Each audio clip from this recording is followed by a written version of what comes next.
دافع عن أرضك ووطنك.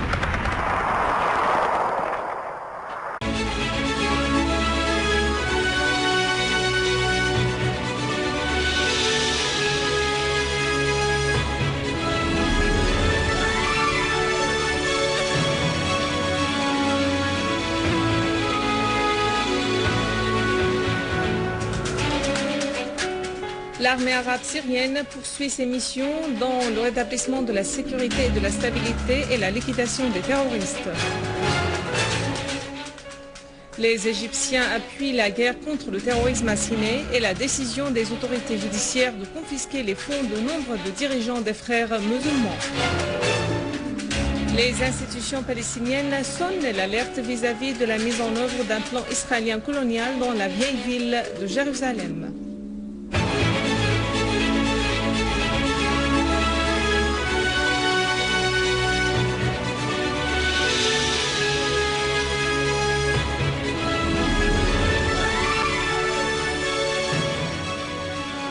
Mesdames et messieurs, bon après-midi. L'ancien ministre italien des Affaires étrangères Franco Frattini a fait savoir que l'Occident est vigilant vis-à-vis de la fourniture d'armes à l'opposition en Syrie, car il craint que ces armes tombent dans les mains des groupes extrémistes. Dans un entretien qu'il a accordé à l'agence italienne Acqui, Frattini a ajouté que l'Italie avait raison quand elle a refusé de procurer d'armes à l'opposition syrienne. A noter que la ministre italienne des Affaires étrangères Emma Bonino avait indiqué le mois dernier que son gouvernement s'oppose à l'armement des combattants de l'opposition syrienne en tant qu'une démarche menaçant de la déflagration de la situation dans la région. Elle a affirmé que le gouvernement italien voit qu'il n'y a pas d'alternative au règlement pacifique de la crise en Syrie.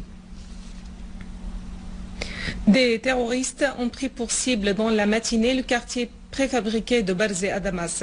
Une source au commandement de la police a précisé qu'un obus de mortier a été tiré contre un minibus transportant les fonctionnaires du centre des recherches scientifiques de Barzeh. 6 des passagers du minibus ont été tués sur le coup et 19 autres ont été blessés et transportés à l'hôpital. La même source a ajouté que l'attaque terroriste a causé d'importants dégâts matériels dans le voisinage.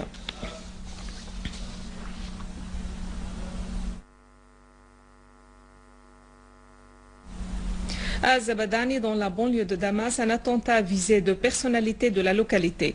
Un groupe terroriste a commis un double assassinat contre Majed Tinawi, maire de la localité d'Azabadani, et Hassan Haj Hamoud, membre du comité de la réconciliation nationale. Les deux responsables ont été tués sur le coup à leur sortie d'une réunion du comité dans le secteur d'Azabadani. L'armée arabe syrienne a tué et blessé nombre de terroristes à Al-Ghariya, Al-Sharqiya, à Ezra, à Msefra, à Al-Hara, à Dar'a. À Dar'a al-Balad et Bosra al-Sham, l'armée arabe syrienne a abattu plusieurs terroristes. Un nombre d'ouvriers ont été blessés par la chute de roquettes tirées par des terroristes sur la raffinerie de Homs, le complexe résidentiel des ouvriers et la compagnie générale de raffinage. Une source au ministère du pétrole et de la richesse minière a affirmé que l'attaque terroriste avait fait des blessés parmi les ouvriers ainsi que des dégâts matériels dans l'un des citernes parquées dans la cour de la raffinerie et dans l'établissement public de raffinage. À Homs, des unités de l'armée arabe syrienne ont visé des repères de terroristes à Al-Qussour, à Al-Qarabis, dans les fermes d'Al-Ghouta, à Jourat al-Shayah, à Bab Houd, à Warsha et à Wadi Sayeh, tuant et blessant nombre de terroristes. D'autres unités de l'armée arabe syrienne ont liquidé des terroristes blessés et d'autres à Bab Sibar, à Al-Wa'ar, à Al-Hola, à Kissin, à Rastan, à Talbisa, à Dar al-Kabira, à Ghantaou et à Al-Ghajar, détruisant leurs armes et munitions. Dans le quartier de Bab Houd, dans la vieille ville de Homs, l'armée arabe syrienne a repris le contrôle de plusieurs immeubles et purifié de nouvelles rues dans le quartier des terroristes, dont certains étaient de nationalité étrangère.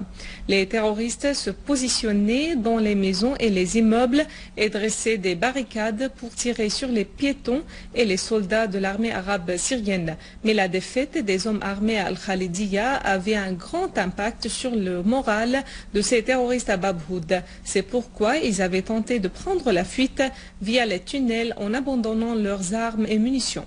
En dépit de la dureté du combat dans ce quartier, l'armée arabe syrienne progresse pour rétablir la sécurité et la stabilité dans les différents quartiers dans la vieille ville de Homs.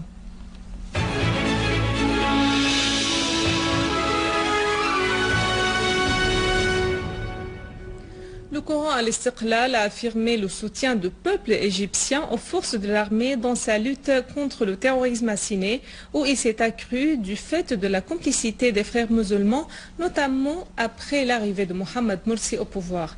Cependant, les Égyptiens ont affirmé leur soutien aux décisions des autorités judiciaires égyptiennes de confisquer les fonds de certains leaders des frères musulmans. En Irak, 9 Irakiens ont été tués et 11 autres blessés dans 2 attaques séparées au nord et à l'ouest de Bagdad. La première attaque a eu lieu quand un terroriste s'est fait exploser au moment où les fidèles sortaient d'une mosquée à Al-Husayniya au nord de la capitale, faisant 7 morts et 11 blessés. Une agression similaire a également eu lieu près d'une autre mosquée à l'ouest de Bagdad, faisant 2 morts. Le groupe terroriste l'État islamique en Irak et dans le pays du Levant appartenant à Al-Qaïda avait annoncé la responsabilité d'une série d'explosions aux voitures piégées qui a frappé lundi dernier le pays et ayant fait au moins 60 morts et plus de 200 blessés. Cependant, les forces armées irakiennes ont détruit 5 repères du réseau d'Al-Qaïda dans plusieurs opérations menées à Mossoul et Tikrit. 10 terroristes ont été tués et 26 autres ont été arrêtés dans ces opérations de l'armée irakienne. L'armée irakienne a également fait exploser 3 voitures piégées et mis la main sur 2 voitures chargées d'armes. De même, 5 entrepôts d'armes contenant des dizaines de charges explosives, des roquettes, des revolvers, des fusils et des munitions ont été saisis. En Palestine occupée, l'institution d'Al-Aqsa des Waqf et du patrimoine palestinien a mis en garde contre un plan israélien colonial de construire une nouvelle colonie à des dizaines de mètres de la mosquée d'Al-Aqsa dans la vieille ville de Jérusalem occupée, et ce après l'annonce des autorités israéliennes d'un nouveau projet pour construire une colonie dans la vieille ville. L'institution d'Al-Aqsa a déclaré dans un communiqué que ce projet visait à la judaïsation de Jérusalem et de la périphérie de la mosquée d'Al-Aqsa, a oblitéré les monuments arabes et islamiques et a occulté l'identité de la civilisation islamique d'Al-Quds. Sur le terrain, les forces de l'occupation israélienne ont pris d'assaut des localités en Cisjordanie et ont arrêté 6 Palestiniens, alors que des colons ont lancé des pierres sur des ouvriers palestiniens au sud de Naplouse. Avant de clore ce journal, un rappel des principaux titres. L'armée arabe syrienne poursuit ses missions dans le rétablissement de la sécurité et de la stabilité et la liquidation des terroristes. Les Égyptiens appuient la guerre contre le terrorisme assassiné et la décision des autorités judiciaires de confisquer les fonds de nombre de dirigeants des frères musulmans. Les institutions palestiniennes sonnent l'alerte vis-à-vis de la mise en œuvre d'un plan israélien colonial dans la vieille ville d'Al-Quds occupée. Mesdames et messieurs, c'est la fin de notre édition. Pour la revoir, visitez notre site web syrienonline.sy. Merci à vous, merci à toute l'équipe de rédaction de technique. Au revoir.